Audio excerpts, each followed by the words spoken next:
नमस्कार, आप देख रहे हैं स्टेट टुडे न्यूज। मैं हूं आपके साथ हर्षिता। आइए करते हैं खबरों से शुरुआत।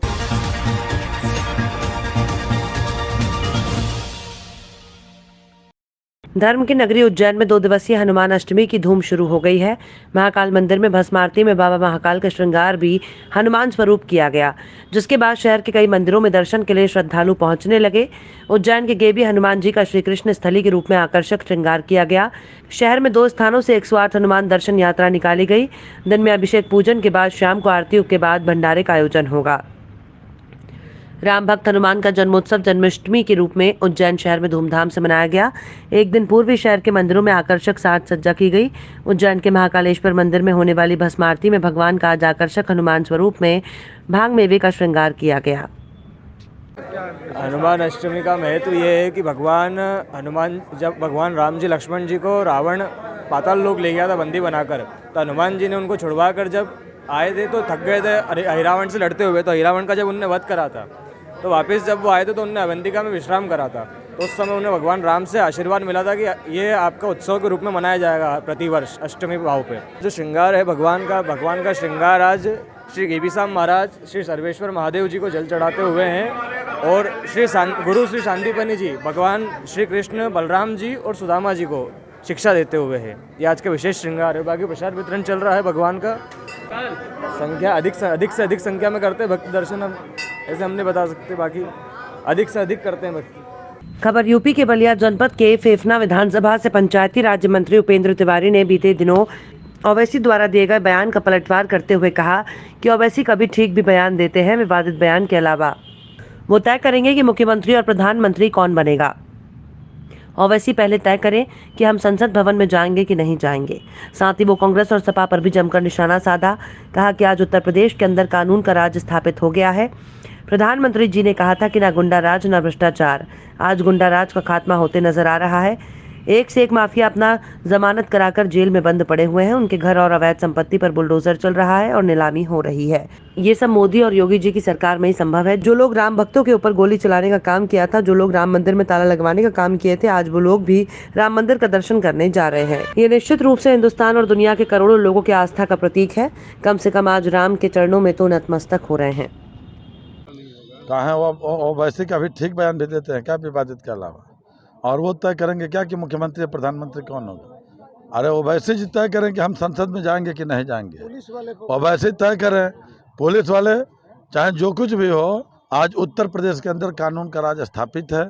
और जो माननीय प्रधानमंत्री जी ने लाखों की भीड़ में कहा था कि न गुंडा राज न अत्याचार, न गुंडा राज न भ्रष्टाचार, तो उस गुंडा राज का आज खात्मा होता नजर आ रहा है कि एक से एक माफिया जेल की सलाखों में अपनी जमानत तोड़वा करके पड़े हुए हैं और आज उनके घर और अवैध की हुई संपत्ति पर बुलडोजर चल रहा है और नीलामी हो रही है।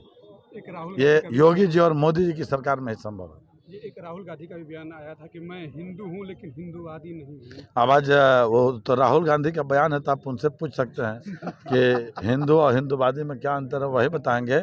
लेकिन जो लोग राम भक्तों के ऊपर गोली चलवाने का काम किए, जो लोग मिलीजुली सरकार राम मंदिर में ताला लगवाने का काम किए, आज वह लोग राम मंदिर का दर्शन करने जा रहे हैं, तो निश्चित रूप से हिंदुस्तान और दुनिया के करोड़ों हिंदुओं की आस्था का यह प्रतीक है कि कम से कम आज राम के शरण में नतमस्तक तो हो रहे हैं। सद्बुद्धि तो जगी, देर से जगी दुरुस्त जगी है, जाना ही चाहिए। और नाग ठाकुर आ रहे हैं। मुरैना जिले के किलारस मुरैना ओबीसी महासभा मध्य प्रदेश ने आज मुख्यमंत्री के नाम तहसील प्रांगण पहुंचकर ज्ञापन सौंपकर त्रिस्तरीय पंचायत चुनाव में अन्य पिछड़ा वर्ग के लिए 51% आरक्षण लागू करने की मांग की है।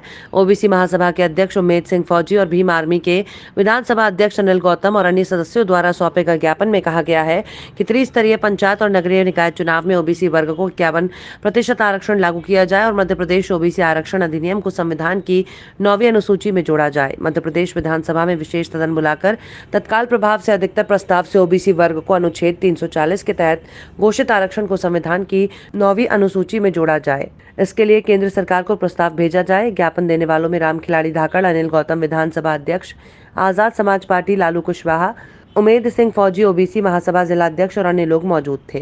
जो मध्य प्रदेश में जो चुनाव होने जा रहे थे, उन चुनावों में ओबीसी का आरक्षण पूर्ण रूप से ख़त्म कर दिया है और इसलिए हमारी ये मांग है कि चुनाव में ये आरक्षण पुनः किया जाए और पहले हमें 14% आरक्षण लागू था, वो 27 करके हमें बेवकूफ़ बना दिया गया, लेकिन 27 मिला नहीं। और हम अब मांग कर रहे हैं कि हमें मध्य प्रदेश में ओबीसी के लिए 51% आरक्षण चाहिए।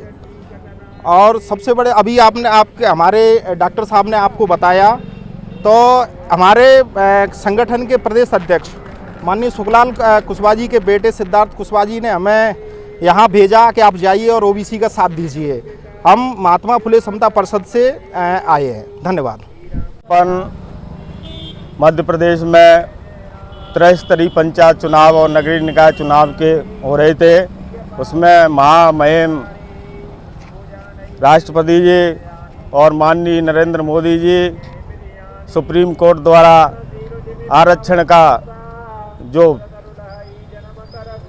हमारा आरक्षण था वो पूरी तरह से ख़त्म कर दिया। और हम 14% देते थे पहले, फिर 27 के लिए बेवकूफ़ बनाया। अब हमारी मांग है कि हम 51% आरक्षण हमें दें और जनगणना भी हो। जनगणना के हिसाब से जितनी परसेंट में हम आ रहे हैं, आज मध्य प्रदेश में हम 71% से ऊपर हमारी संख्या है, तो हमारी संख्या है जितना हमें चाहिए, यही हमारी मांग है। और ओबीसी एकता अगर ये सरकारें और सुप्रीम कोर्ट नहीं मांगता है तो ओबीसी समाज सड़कों पर उतरेगा और उग्र आंदोलन के लिए बाध्य होगा। पिपलोदा तहसील की ग्राम पंचायत मऊखेड़ी के नए सचिव को ग्रामवासियों द्वारा भव्य स्वागत किया गया। वहीं वर्तमान में सचिव को विदाई समारोह भी किया गया। वहीं स्वागत के दौरान गांव के ही एक नागरिक ने, जो कि दशरथ आंजना ने बताया कि नए सचिव का भव्य स्वागत करने के साथ साथ में जो वर्तमान में सचिव थे उनका विदाई समारोह भी करा है। वहीं हमें दुख भी है कि उन्होंने जो सेवा दी है इस गाँव में, जहाँ आवास योजना से लेकर वहीं गरीबों को इस योजना का लाभ दिलाया अपने कार्यकाल में, इसलिए उनके कार्यकाल को लेकर हमेशा याद रखेंगे। आपको बता दें कि ये पूरा मामला मध्य प्रदेश के रतलाम जिले की पिपलोदा जनपद की ग्राम पंचायत मऊखेड़ी का है, जहां पूर्व में सेवा दे चुके गोपाल कुमावत सचिव, जो कि ग्राम की जनता को सरकारी योजनाओं का उनके द्वारा हर प्रकार से अवगत कराया गया। और जनता से उनके रिश्ते कुछ इस प्रकार रहे कि जब उनका विदाई समारोह आया तो ग्रामीणों से रहा नहीं गया। ग्रामीणों ने कहा कि सरकार जो ग्रामीणों के लिए योजना चलाती है, उनकी हर योजना की जानकारी ग्रामीणों तक नहीं पहुँच पाती, लेकिन हमारे गाँव के जो सचिव हैं गोपाल कुमावत रहे हैं। साईं जी, दशरथ जी आजना साईं, ग्राम मऊखेड़ी। कार्यक्रम ये है कि हमारे जो नए सचिव आए हैं, हम सब ग्रामवासी मिलके उनका स्वागत कर रहे हैं। और हमारे जो वर्तमान सचिव थे उनका यहाँ से विदाई समारोह है, तो उसके लिए हमें दुख भी है, क्योंकि हमारा मतलब इन्होंने जो सेवा दी है गांव के लिए वो सबको मतलब सराहनीय है। और हम इनकी सेवा को बिल्कुल नहीं भूल पाएंगे। हमारे गांव में इतनी कुटरी इन्होंने दिलवाई कि जिसकी हम कल्पना भी नहीं कर सकते हैं। इसलिए हमें इस बात का दुख भी है कि ये हमें छोड़ के जा रहे हैं, और हमें ये खुशी भी है कि हमारे नए सचिव महोदय आए हैं, जो ये भी बिल्कुल हम इनका ग्रामवासी सभी मिलकर स्वागत कर रहे हैं, उनका आभार व्यक्त है।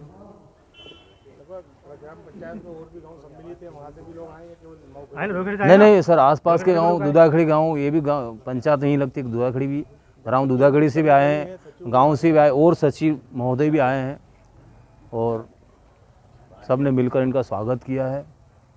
विदाई समारोह हमारे जो पूर्व सचिव है उनका विदाई समारोह है, और जो नए सचिव आए हैं उनका हमने गाँव वासियों ने मिलकर उनका स्वागत किया है। जबलपुर सिविक सेंटर में आज ब्राह्मण महासभा का आयोजन किया गया, जिसमें ब्राह्मण सभा के सभी पदाधिकारी उपस्थित थे।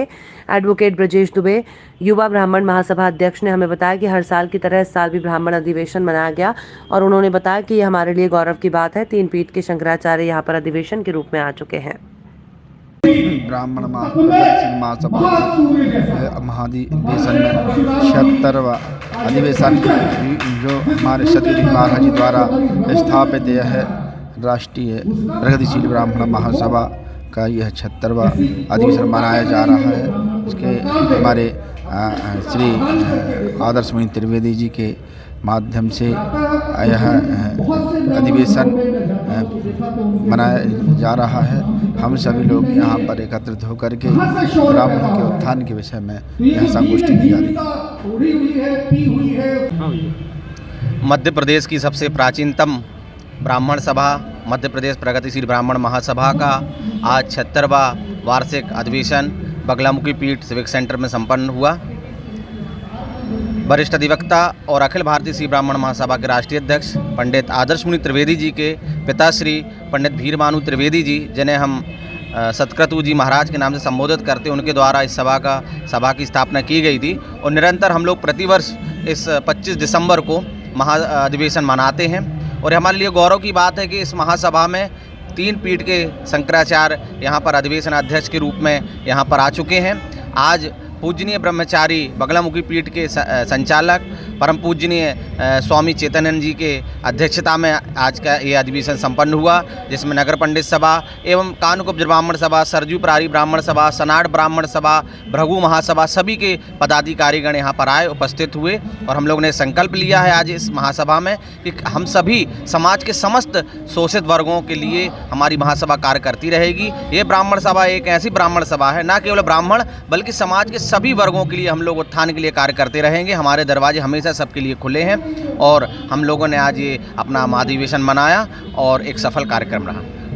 ब्रजेश दुबे, अध्यक्ष युवा ब्राह्मण महासभा। कलेक्ट्रेट सभा कक्ष में आयोजित टीएल बैठक में कलेक्टर चंद्रमोहन ठाकुर ने विभागीय गतिविधियों और समय सीमा वाले लंबित विभागीय पत्रों की समीक्षा की। बैठक में सीएम हेल्पलाइन में लंबित शिकायतों की विभागवार समीक्षा करते हुए कलेक्टर श्री ठाकुर ने सभी अधिकारियों से कहा कि प्राप्त होने वाली शिकायतों का प्राथमिकता के साथ निराकरण किया जाए, कोई भी शिकायत अटेंड किए बिना अगले लेवल पर नहीं जाया जाए। साथ ही जन सुनवाई में और समाधान ऑनलाइन में प्राप्त शिकायतों का भी निराकरण सुनिश्चित किया जाए। कलेक्टर चंद्रमोहन ठाकुर ने आगामी 1 जनवरी से कोविन ऐप पर सभी पात्र छात्राओं के पंजीयन करने के जिला शिक्षा अधिकारी, जिला टीकाकरण अधिकारी सहित समस्त हाई सेकेंडरी विद्यालयों के प्राचार्यों को निर्देशित दिए। 100% बच्चों के टीकाकरण के लिए विस्तृत समय सारणी तैयार करने के भी निर्देश दिए। खबरों में फिलहाल इतना ही। आप देखते रहिए स्टेट टुडे न्यूज।